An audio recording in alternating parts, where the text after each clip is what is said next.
When most people analyze a crypto project, they start with price. Maybe they check the tokenomics, or maybe they look at the hype on Twitter, but very few people pay close attention to what's happening behind the scenes in the actual development of the protocol. And that's a mistake, because dev culture, how, where, and why developers are building, is one of the strongest indicators of a project's long-term health. Today we're diving into what developer activity really tells us, how to interpret it, and why it can make or break a crypto ecosystem, even before the price tells the story. Let's start with the obvious.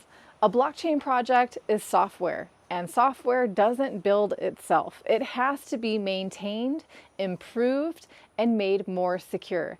If there's no consistent development happening, or if the project depends entirely on a single team to make updates, that's a big red flag, especially in open source ecosystems, where decentralization isn't just about the validators or the token, it's also about how development happens. A healthy dev culture is open, collaborative, and permissionless. You'll see developers from different backgrounds proposing improvements, fixing bugs, and participating in discussions.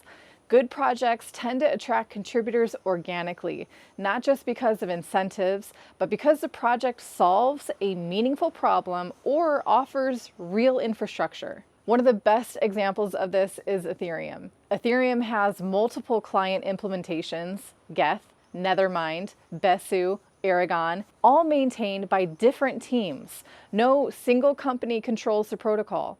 And if you watch Ethereum's core dev calls, you'll see diverse contributors debating proposals, tracking bugs, and working together in public.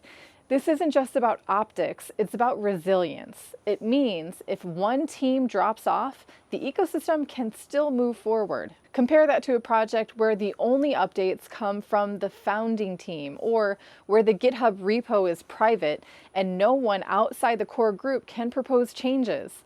That's not decentralized development.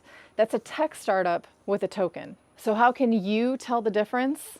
First, look at the developer activity on GitHub or GitLab.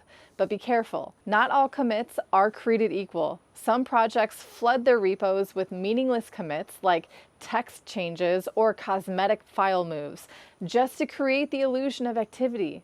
What you want to see are meaningful code contributions, protocol updates, new feature branches, testnet deployments, and community-submitted pull requests. You can also look at the ratio of stars and forks on a GitHub repo. Stars show interest, while forks show that other developers want to build on or experiment with the code. A highly starred repo with lots of forks often signals strong developer engagement. Another key tool is the annual developer report from Electric Capital. They track monthly active developers across the top ecosystems, broken down by full-time, part-time, and one-time contributors. This is one of the best data sources for understanding whether a project is attracting real dev talent. Here's a stat from the most recent report.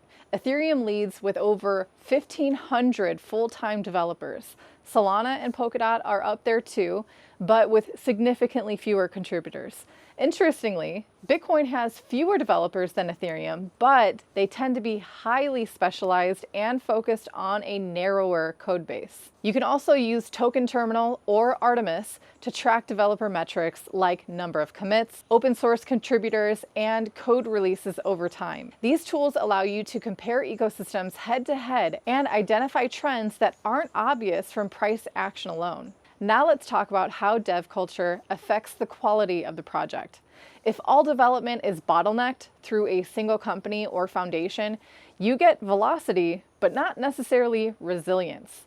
The project may move fast, but it's fragile. If the company folds, the network could stagnate. If there's a leadership controversy, the project might suffer from contributor attrition.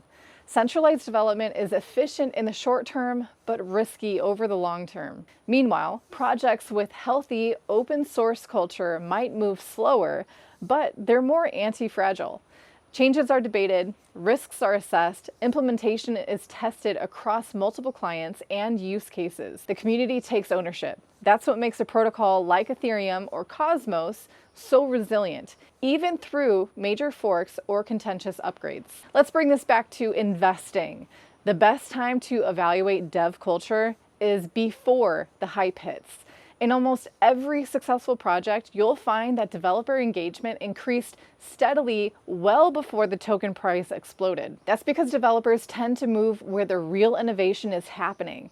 If a protocol is solving real problems around scaling, privacy, interoperability, or programmability, developers will find it. On the flip side, if you see a token pumping but no corresponding increase in commits, contributors, or protocol evolution, that's a warning sign. Price can move on hype alone, but real builders don't chase pumps, they chase purpose. So what does this mean for you? Well, if you want to get smarter about your investments, start watching the builders.